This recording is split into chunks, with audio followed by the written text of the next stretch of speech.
Hi, I'm Mesa Salida, and we're here at Georgia Pacific's Foley Cellulose Mill. Cellulose fibers naturally occur in all trees, and this place extracts it to use it in all sorts of things, like diapers, tires, and even hot dogs. This is a huge operation, one that produces 465,000 metric tons of product every year. Now, with that kind of output leaving this place, they've got to make sure it runs as efficiently as possible. So that means finding potential problems and using science and engineering to solve them is a top priority. We're visiting my friend Brian Tish. As a chemist here at Foley Cellulose, he puts science to work every day. Hi, Brian.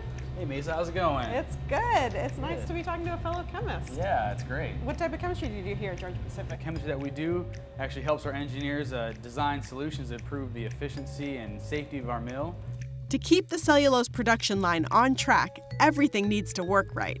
That means keeping these thousands of feet of pipe open and running so that millions of gallons of water can flow in and out of the mill each day. So there must be lots of things for you to check on. I'm getting ready to go do some rounds right now if you want to join me. That sounds great. Let's do it. Great, all right. Water is essential to break down the wood into pulp. Once it's in pulp form, they can extract the cellulose. It's a very precise chemical process, so they have to constantly check and double-check every part of the operation. Brian got word that one of the pipe's output is low, so we're going to investigate. Brian's on the case. There's actually a pipe I want to check on over here. Okay. You see, look at all this buildup right here? Yeah, like all of this stuff. Yeah. I think that we should collect a sample of this and see what it is. Okay. If the buildup continues, it could clog the nozzles and jam the pumps and valves. All right, I think we got enough. All right, so let's take a look at that. Yeah, sounds good. Okay, so we're off to the lab. And while we check out this unidentified buildup, you've got a job to do. It's your turn to put your troubleshooting skills to the test and tackle an engineering challenge.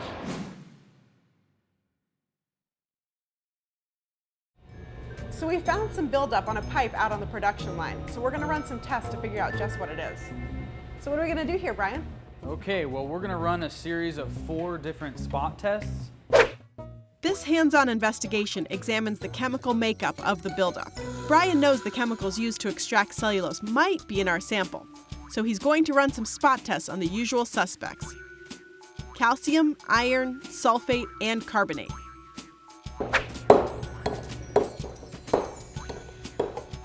First thing we'll do is we're gonna take this and dump it into this beaker right here. Which one of these tests do you think will be positive? Any change in color could reveal its chemical composition. The control sample remains constant during the entire experiment, so we can see when there are changes in our other samples. First test is gonna be for carbonate. So we're gonna pour some acid onto the unknown here. Second test we're gonna test is for iron. Remember, a good detective takes notes. Take note of any changes you saw. Okay. We're gonna run a test for calcium. So it's dark, cloudy, and kind of bluish, blackish, greenish. We're gonna use nitric acid instead of sulfuric acid because sulfuric acid has sulfates in it. Do you see any changes?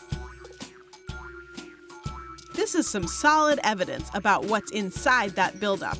Let's take this data to help us crack the case. Thanks, Brian. You're welcome. So we've run our test, but now it's your turn to do some chemistry. So we've run our tests, and we found out that our unknown buildup had calcium carbonate and iron sulfate in it. But what was causing it? And what's the best way to solve the problem?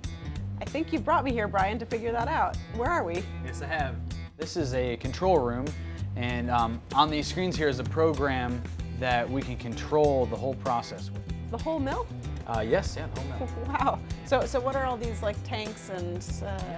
Well, these are tanks, and then there are valves and pumps on here, and all these numbers actually have the different sensors that tell you how open or closed the valve is, and how the flow rates and things like that. Oh, so the technology inside all those vats and tanks downstairs feeds into here. That's right, yeah. And so we found the buildup right here, and what we can do is open this valve a little bit more and increase the flow rate of this pump right here, and that will eliminate the source of the buildup.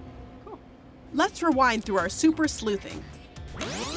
We used our powers of observation to eyeball the buildup. Our investigation uncovered it's made of calcium carbonate and iron sulfate, and now we can put our data into action to make sure the pumps stay open and valves don't jam.